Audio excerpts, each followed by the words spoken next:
Clay Trader, and this will be a video chart on ticker symbol NVAX. We will take a look at the 30-minute time frame. Real quick, what do I mean by 30-minute in case maybe you're new to charts? Instead of each one of these candlesticks here representing 1 day's worth of price action, which is what you would normally see, each one represents 30 minutes. So while this here may look like several days worth of time, it's actually just today's price action broken down into 30-minute time slices. I like to do this time frame. I think does a good job of telling the quote-unquote story of the price and makes mapping out where levels of support and resistance easier to see.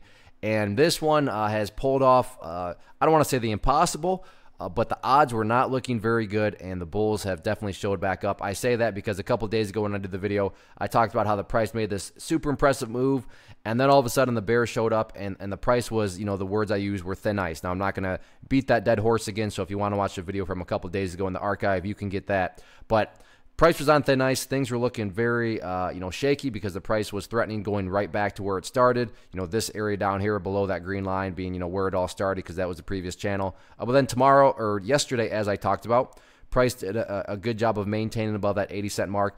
And then today got some very, very nice follow through. So still work to be done. I mean, it hasn't quite broken above those highs.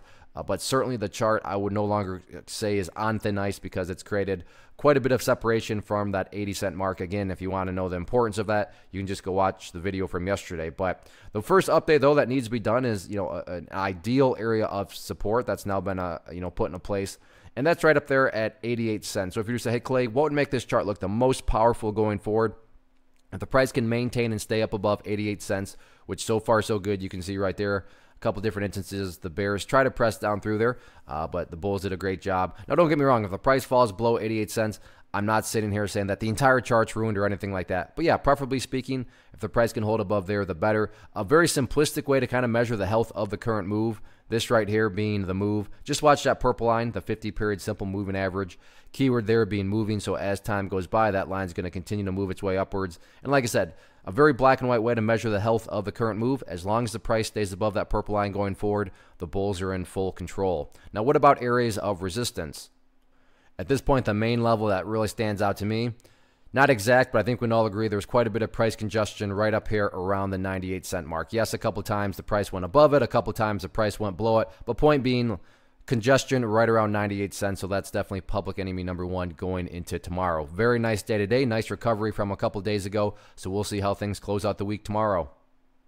One of the biggest questions that I get is, hey Clay, how do you find the stocks that you trade? So what I've done is put together a free resource guide where I talk about the tools that I use to locate stocks that I find interesting and think may have potential. So if that sounds like something that could add value to you as a trader, then click on the image that is up on the screen right now and I will email you the guide. The guide itself is very short and to the point, and best part, it's completely free.